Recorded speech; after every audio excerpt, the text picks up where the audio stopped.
En este último entregable tenemos la generación de los modelos de análisis de datos. Yo soy Sebastián y aquí se encuentran mis compañeros Álvaro, José, Carlos y Giovanna.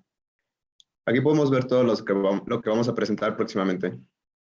Vamos a ayudar a Karina a ponerle precio a su departamento que quiere ofertar en la plataforma Airbnb. En esta se va a basar en la base de datos proporcionada en la página web de listings.ssb.gz. Aparte de ponerle precio al departamento, también vamos a identificar los factores que le dan plusvalía a la propiedad y definir si esto se puede aplicar en otras ubicaciones.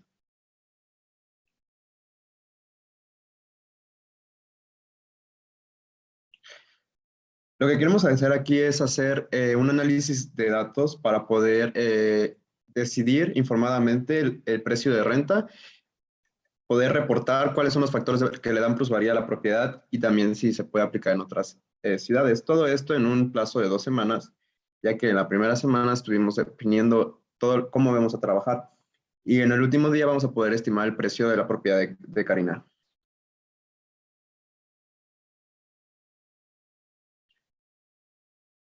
Todo esto va a ser en base de los datos que se encuentran en la página de Airbnb y se va a poder estimar el precio de renta con la información del mismo departamento, que es de 5 metros cuadrados, 2 recámaras, un baño, sala, comedor, cocina, área de lavado y además de que cuenta con servicio internet, pero no cuenta con estacionamiento.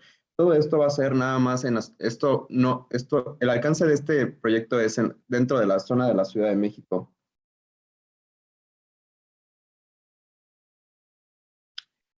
Se entregará finalmente un análisis de datos, además de la base de datos imputada, corregida y depurada, con las variables relevantes y con las conclusiones finales.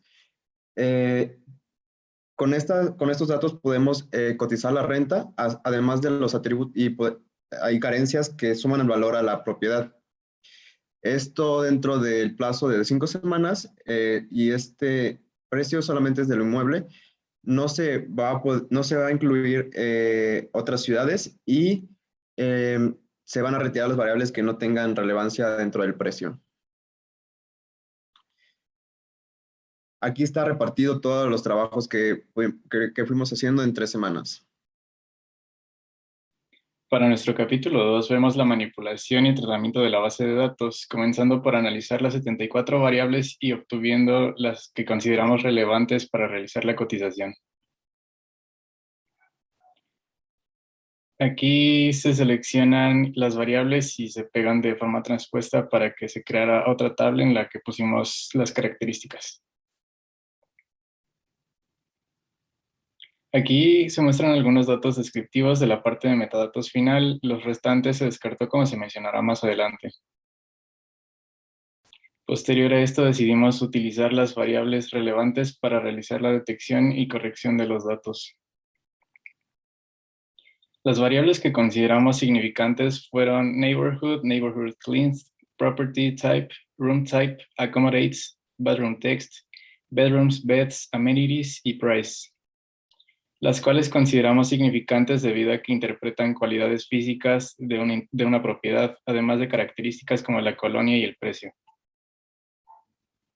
Una vez elegidas las variables que íbamos a utilizar para nuestro modelo, aún así, de todos modos, había muchas inconsistencias y errores en la base de datos. Como lo podemos ver ahí, que cada una de las variables tuvo inconsistencias como celdas vacías, valores que no se apegaban a lo que puede ser real. Entonces, bueno, por ejemplo, una de las inconsistencias la encontramos en la variable bathrooms, que es el número de baños con los que cuenta cada propiedad. Lo que pasaba es que esta variable estaba completamente vacía, no había un solo dato.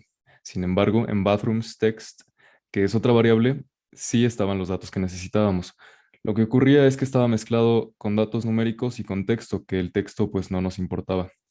Por eso tuvimos que hacer algo que se explica en la siguiente diapositiva, llamada transformación de datos.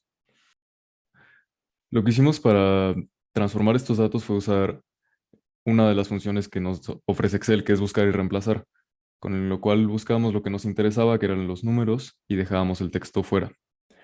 Este tipo de cosas lo estuvimos haciendo con varias variables hasta que obtuvimos ya una base de datos más limpia. Ahora, pasamos con el tratamiento de variables numéricas y categóricas.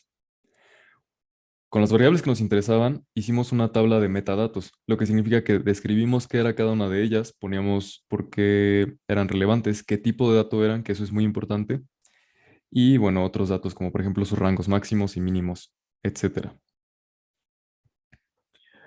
Por último, pues también tuvimos que hacer una imputación, que es la limpieza y tratamiento de datos. Como ya dijimos, había muchas celdas vacías en estas variables y teníamos que rellenar esas celdas. Entonces ahí se explica bien el método de imputación que usamos y además el valor con el que imputamos dichas variables.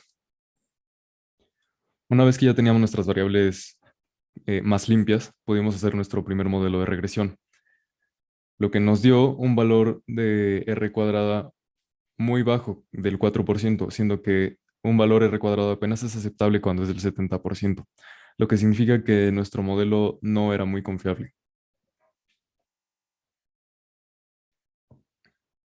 Ahora podemos ver, por ejemplo, en la variable accommodates en su gráfica de dispersión, que no tiene una gran influencia en la variable de salida price.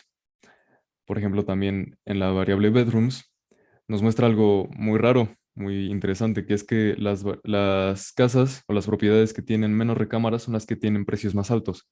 Y algo similar ocurre en la variable beds, pues los precios más altos corresponden a propiedades que tienen menos número de cámaras.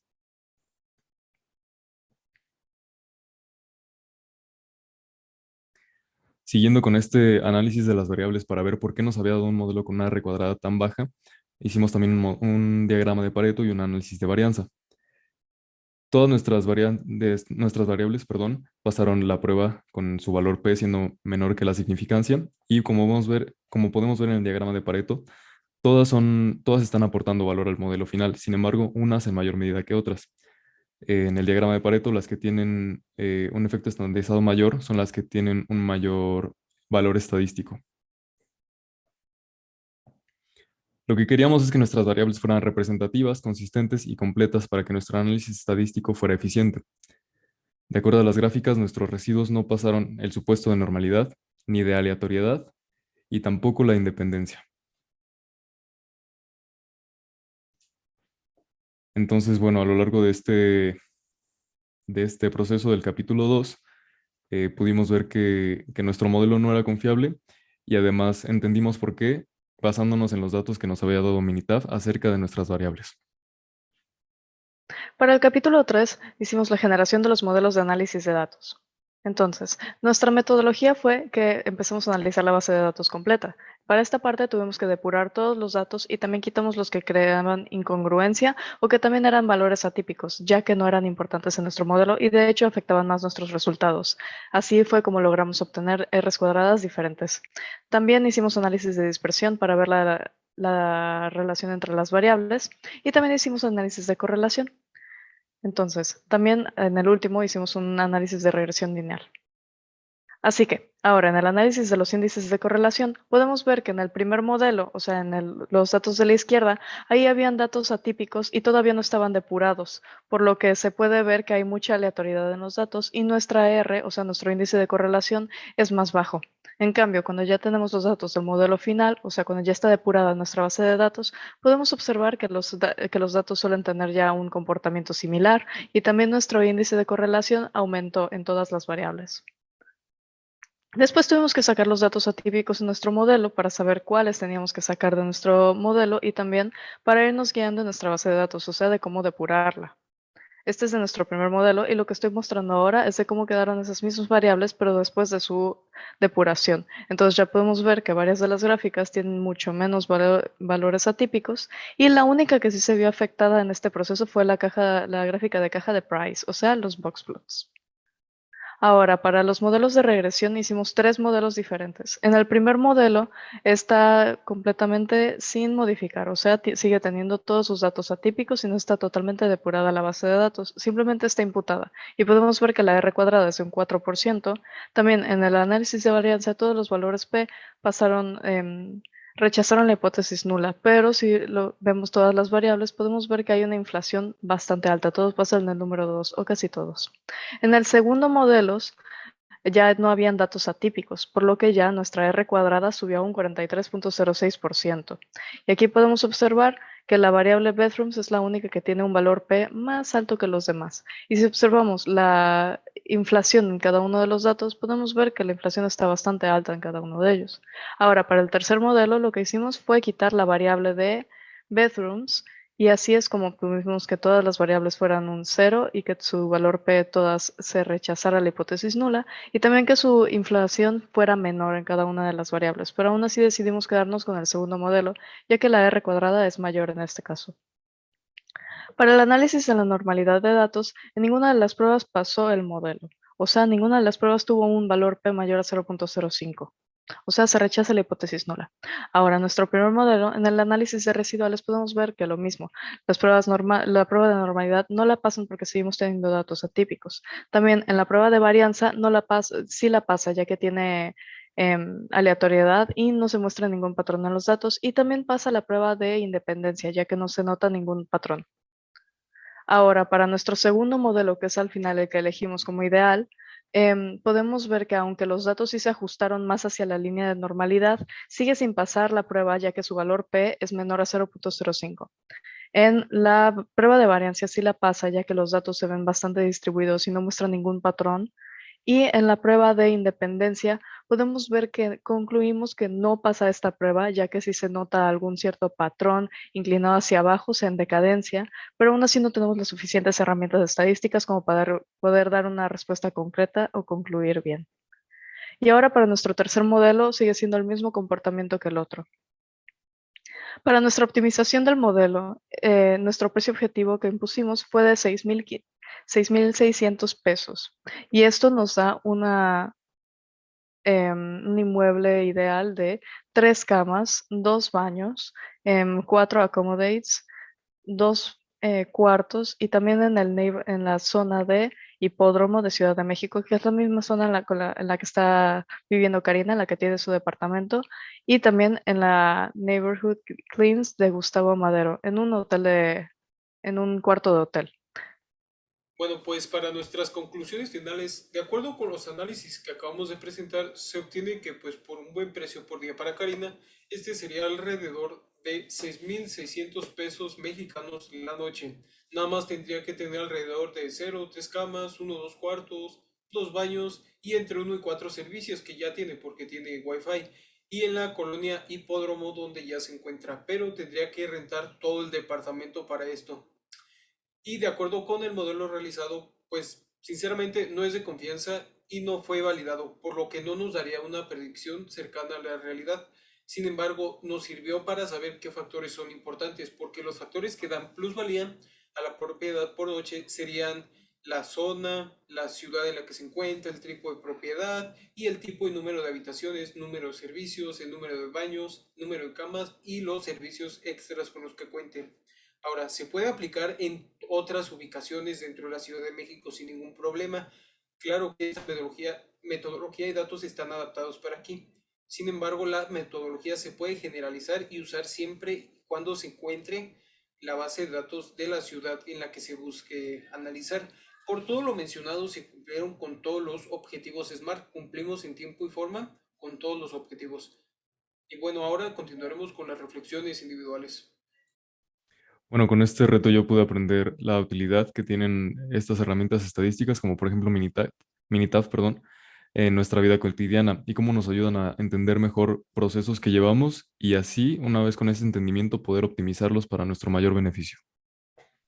Bueno, la lección que yo aprendí fue que a lo largo de este reto pude observar el cómo afectan todos los datos en un análisis y lo importante que es el limpiar una base de datos. No solo se trata de imputar, sino de conocerlos y saber cuáles usar. Bueno, de mi parte observé cómo en la vida cotidiana es necesario analizar siempre muchos datos y es importante como su recolección y corrección, como la manera en la que se analizan porque repercutirá directamente en los resultados que obtengan. Yo pude ver cómo es una base de datos real y que usualmente no son tan ideales como uno espera. Además de que pude encontrar que los procesos relacionados al análisis de datos son importantes para poder tomar decisiones más seguras e informadas. Yo conocí de cerca mediante un caso real cómo la implementación de análisis estadístico puede resolver problemáticas relevantes. Estos fueron los Muchas ejemplos gracias. utilizados. Muchas gracias a todos por su atención.